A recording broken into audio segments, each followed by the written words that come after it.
আমাদের স্বরাষ্ট্র উপদেষ্টা তিনি ঘোষণা করছেন যে যারা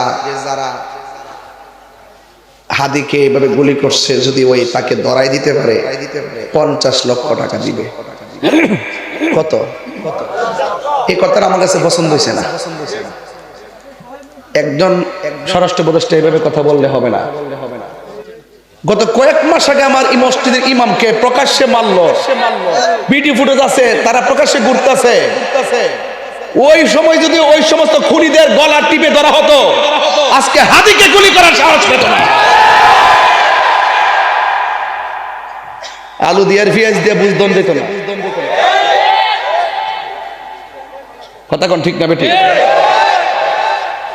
তাহলে আমার ভাই বলল, আমার ভাইদের প্রাণের দাম নাই, দাম নাই। আপনারা এই সমস্ত খুনিদেরকে আস্কারা দেন দিকই, এক বিচারের জন্য পাগল হয়ে যান, আরেক বিচার ছেড়ে দেন। আজকে যদি রইসুদ্দিনের খুনিদেরকে প্রকাশ্য শাস্তির আওতায় আনা হতো, আজকে আমার এই হাদিকে গুলি দেওয়ার সাহস কেউ পেত না। আরেকটা আছে, কেউ কাউরে মারলে ঠাসকে টেক দিয়ে দেয়, এমুকে মারছে বেটা তদন্তের আগে কসকিল লেগে।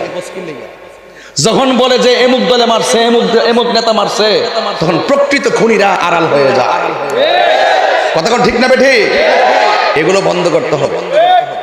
এই জন্য আপনাদের সাথে আপনার সাথে আমার আকীদার বেমিল হতে পারে, কাউকে মেরে ফেলতে হবে এই চিন্তা মাথায় যেন এটা নবীর চরিত্র।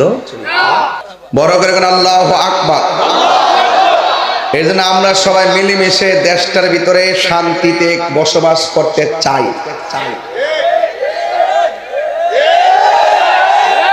আপনার সাথে আমার মতাদর্শের ভিন্নতা থাকতে পারে, তাই বলি কি আমি আপনাকে মেরে ফেলার পথ বেছে নিব? তাহলে গতকাল আপনি হাদিকে এইভাবে গুলি করলেন কেন? গত কয়েকদিন আগে আমার রইসুদ্দিনকে প্রকাশ্যে পিটাইয়া মারলেন কেন? আল্লামা শহীদ ফারুকীকে ঘরের ভিতরে ঢুকাইয়া হাত পা বাঁধা গলা কেটে জবাই করলেন কেন? বিচার একদিন হবে। কিন্তু আপনার সাথে আমার মতাদর্শের ভিন্নতা থাকতে পারে, বাট হয়তো কিছু কথাবার্তা কন, কিন্তু মেরে ফেলবেন এই দৃষ্টিভঙ্গি পাল্টাতে হবে। কারণ খুনিদের শাস্তি কিন্তু ভয়ঙ্কর, আর যে খুন যার নেশা একদিন কিন্তু সেও ওই পথের প্রতীকী হবে। আজকে দেখ রাসূলুল্লাহকে গাল মোবারকে থাপ্পড় দিছে, নাউজুবিল্লাহ। উমর রাদিয়াল্লাহু তাআলা আনহু বলেন, ইয়া রাসূলুল্লাহ, আমার বাবা আপনাকে পাগল বলেছিল, আমার বাবার কল্লা কেটে ফেলে দিছি, আর আমার সামনে আপনাকে থাপ্পড় মারছে, কিছু কন না নবী? রাসূল বলেন সবর।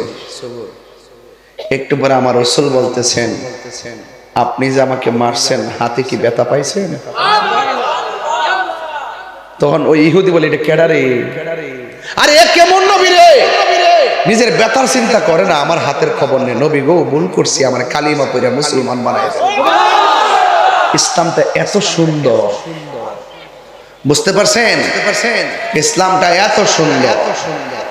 আল্লাহ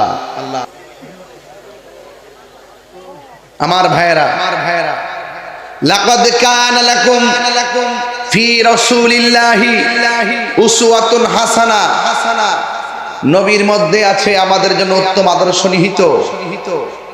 রাসূল করিম সাল্লাল্লাহু আলাইহি সাল্লাম হলো আমাদের জন্য মডেল। আমরা নবীর আদর্শ অনুকরণ করতে চাই কি চাই না? আরো বড় করে বলেন, চাই কি চাই না?